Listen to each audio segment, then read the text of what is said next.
Halo semuanya, annyeonghaseyo. Terima kasih ya sudah mampir vlog YouTube-nya Katri.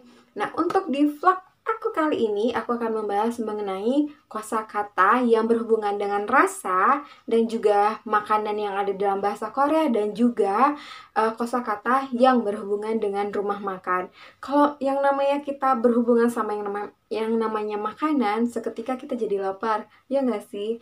Nah, kalian tahan dulu, jangan makan dulu. Tapi kalau misalkan kalian mau nonton video aku sembari makan, hati-hati ya, jangan sampai keselak ya. Oke teman-teman, sebelum aku masuk ke materinya, teman-teman jangan lupa dulu untuk di like, share, dan subscribe YouTube channel aku.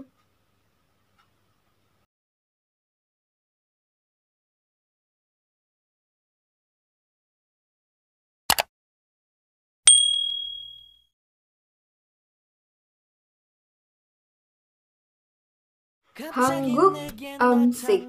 Nah, Hanguk Eumsik kalau diartikan ke dalam bahasa Indonesia artinya adalah makanan Korea. Nah, makanan Korea tuh sebenarnya banyak banget ya teman-teman. Tapi aku nggak akan bahas yang banyak banget gitu ya teman-teman karena takut durasinya kepanjangan. Nah, yang pertama adalah bap. Nah, bap itu artinya adalah nasi. Dan aku rasa semua orang di seluruh dunia juga makan nasi. Kalau di Indonesia lebih lucu lagi, nggak makan nasi, nggak makan namanya, bener nggak? Nah, yang kedua ada guk. Guk itu artinya adalah sup atau sayuran berkuah ya teman-teman. Nah, yang ketiga ada kimchi. Nah, kimchi itu banyak sekali muncul di drama-drama Korea dan juga orang Korea kalau nggak makan kimchi, misalnya nih ya dia udah makan apa gitu, pasti ada kimchi sebagai penambah biar dia makannya tuh lebih lahap. Nah, jadi katanya kalau misalkan nggak makan sesuatu makanan kalau nggak dicampur sama yang namanya kimchi itu kurang afdol. Nah, si kimchi itu adalah sayuran yang difermentasiin ya teman-teman. Dan juga kalian pasti ingat dong ya, ada namanya drama Korea yang namanya Boss Never Flower, yang dimana Gu Junpyo datang ke rumah Gemjandi dan mereka buat kimchi rame-rame. Nah, kimchi itu selalu hadir di drama Korea dan juga hadir di setiap hidangan makanan yang ada di Korea. Selanjutnya ada doenjang jjigae. Jjigae itu artinya adalah sup ya teman-teman. Dan biasanya si doenjang jjigae itu sering dimasak oleh orang-orang Korea sana. Nah, bahan dasar dari si doenjang jjigae itu adalah kedelai bukan keledai, hampir aja aku mau ngucap kedelai. Bahan dasarnya itu adalah kedelai yang difermentasikan. Kalau di Indonesia itu mungkin semacam kayak tauco gitu ya. Nah, jadi yang dimana dicampur dengan bahan-bahan umum seperti gucimi, tofu, dan enoki. Jadi doenjang jjigae itu kayak sayuran tofu gitu loh, kayak sup tofu, sup tofu sih, sup tauco gitu ya. Jadi kalian kalau misalkan main ke Korea, jangan lupa untuk dicicipin yang namanya doenjang jjigae. Nah, selanjutnya adalah bibimbap. Nah, bibimbap ini kalau dipisahkan bibim dan bap ya, yang dimana artinya adalah nasi campur. Nah, bibimbap itu adalah nasi yang diletakin di dalam mangkok, terus di atasnya itu ada disusun ada telur, terus ada juga sayuran, ada juga daging kayak gitu ya, yang dimana ini enak banget dimakan pada saat panas. Nah, aku tuh kalau misalkan pergi ke restoran Korea minta si telurnya itu kuningnya tuh jangan matang, jadi kayak setengah matang, jadi pas belah kuning telurnya tuh, nah disitunya enak banget, rasa sensasinya tuh disitu enak banget. Nah, yang ketiga ada naengmyeon ya. Naengmyeon itu adalah mie dingin ya teman-teman. Nah, kalau misalkan kalian ke Korea pada saat musim panas itu pasti naengmyeon ada di mana-mana karena naengmyeon itu emang disajikan pada saat musim panas. Dan si naengmyeon itu adalah masakan yang ada kuah air kaldunya. Jadi ketika kalian makan itu panas, suhunya panas, tapi kalian makan itu dalam keadaan yang dingin, karena emang naengmyeon itu adalah mie dingin. Selanjutnya ada bulgogi. Nah, bulgogi itu dia tuh bahan dasarnya adalah daging sapi ya, daging sapi yang sirloin atau bagian pilihan. Nah, bahan-bahan dasarnya adalah kecap asin dan juga kecap manis, terus ditambah dengan gula. Dan biasanya itu dicampur dengan rempah-rempahan teman-teman. Tapi rempah-rempahan ini tergantung juga dari berasal dari daerah mana masaknya gitu. Jadi katanya kalau misalkan daerah yang ini berbeda juga rempahnya dengan daerah yang lainnya. Nah, selanjutnya ada tteokbokki. Nah, pasti kalian udah nggak asing ya sama makanan yang satu ini. Nah, tteokbokki itu berasal dari bahan dasarnya adalah tok, yaitu kue beras ya. Biasanya si kue beras itu tuh bentuknya adalah panjang silinder dan dia dipotong kecil-kecil gitu, memudahkan kita untuk memakannya.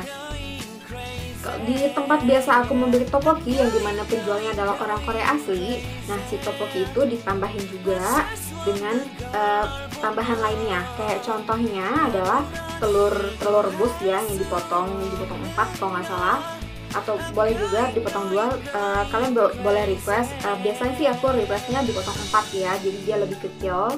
Terus juga ditambah sama odeng, potongan odeng, ditambah juga sedikit kimchi, dan juga ditambah sama kayak bakso udang. Nah, bakso udang yang dibelah 2 gitu. Dan itu rasanya enak banget teman-teman. Kalau misalkan kalian makannya ketika udah dingin, itu tuh si kuahnya itu sudah mencair.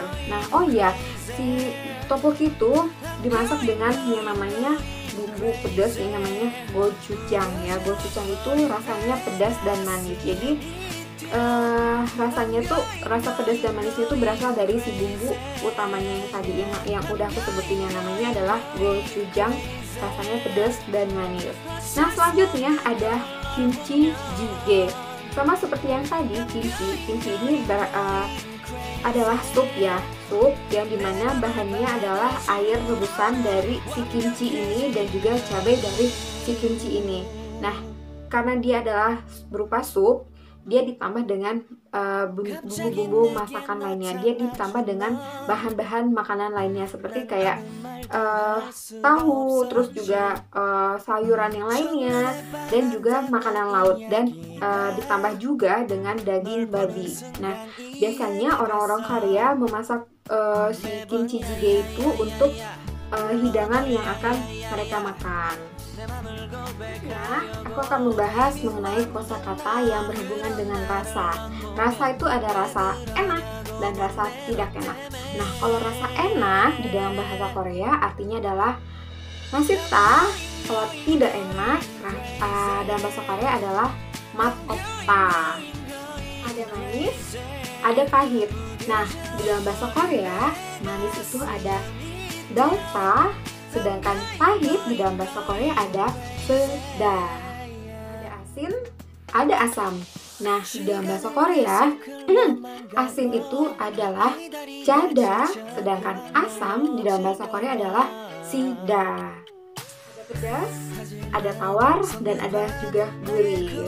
Nah, kalau untuk di dalam bahasa Korea, pedas adalah meta, kalau tawar singgota, kalau gurih gosohada. Selanjutnya aku akan membahas kosakata yang berhubungan dengan rumah makan ya teman-teman. Nah, kalau misalkan kalian pergi ke rumah makan yang ada di Korea sana, jadi kalian nggak bingung misalnya bertanya apakah ada sumpit atau apa segala macam kayak gitu ya teman-teman. Nah, aku akan memulai pertama, kosakata yang pertama ada sendok, yaitu songalak, sendok ya. Terus yang kedua ada sumpit itu ada got galak ya. Terus ada juga menu atau menu ya, atau menu. Terus juga ada juga gelas atau gelas, kop. Terus yang terakhir ada memesan atau sihida. Memesan itu sihida. Ada juga karyawan itu adalah chongop won, dan yang terakhir ada sonnim yang dimana artinya adalah tamu atau pelanggan. Nah, itu dia tadi kosakata yang berhubungan dengan makanan Korea. Ada juga yang berhubungan dengan rasa, dan juga ada yang berhubungan dengan yang rumah makan. Nah, semoga kalian ketika ke Korea nanti nggak bingung ya harus mengucapkan apa ketika kalian memesan atau membeli makanan di rumah makan yang ada di sana. Kalau misalkan kalian suka sama vlog aku ini, jangan lupa untuk di like, share, dan subscribe YouTube channel aku. Kita ketemu lagi di vlog-vlog aku selanjutnya. Bye-bye.